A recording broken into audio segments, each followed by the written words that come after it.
be here again. I think this is my 7th or 8th year. I love this event because of the community feel, what a huge impact it makes on our lives, and I'm extremely proud to introduce my very dear friend, Lauren Johnson.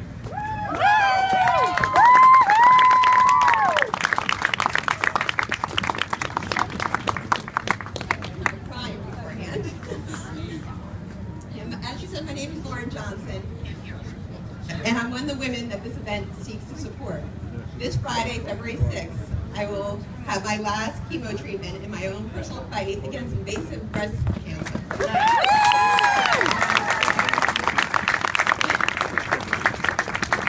When pleased to ask you to speak today, I spent countless hours of sleepless nights wondering what I could say and how I can get my message across to you about the importance of not only getting mammograms, but also self-checks and finding a doctor that's good, that can do exams for you.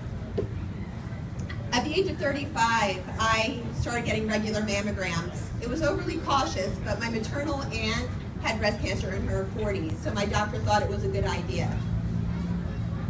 I went to these appointments, sometimes pushing them off 2, 3, 4 months. I never thought this could happen to me. I wasn't concerned.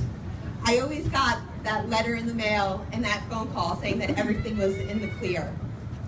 My last official mammogram was December 24th, Christmas Eve, 2013.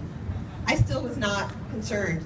Matter of fact, a few days later, I went skiing to Colorado with my family, and I didn't even check my messages to see if I got that phone call that everything was okay.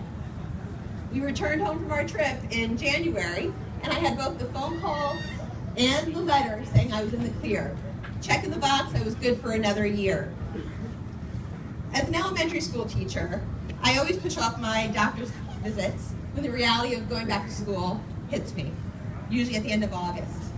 Last August, I went for my annual checkup, and during the exam, the doctor felt the small lump. He pressed on it and asked me if it hurt, which it did. It did hurt. But I wasn't concerned still because everyone told me that cancer doesn't hurt.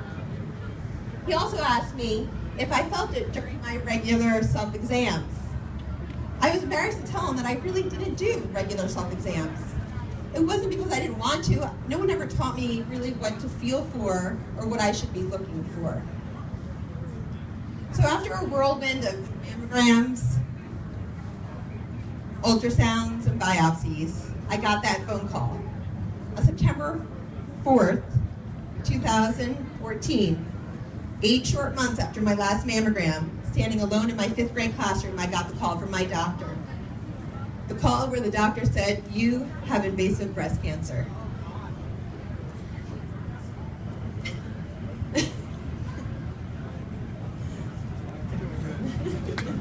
Go LJ! So here I stand today at the tail end of my chemo treatments. I have my last one, like I said, on Friday. I've had a bilateral mastectomy. I need to undergo another surgery in the near future. Also, I need to have radiation in the spring. My message for you today is not only just to get your yearly mammograms, but be proactive. Find out how to do a self-check and do those self-checks. Find a doctor you trust who could do a good breast exam. If it weren't for my doctor finding that needle in the haystack, I would have waited to my next mammogram in December, again, probably pushing it off a few months, and I would have been that much further along. I was stage 2 when it was detected 8 months after my mammogram. So thank you again for coming out today to support such an important cause. Everyone here probably knows someone who has fought this fight. Now it's time that we all fight back together.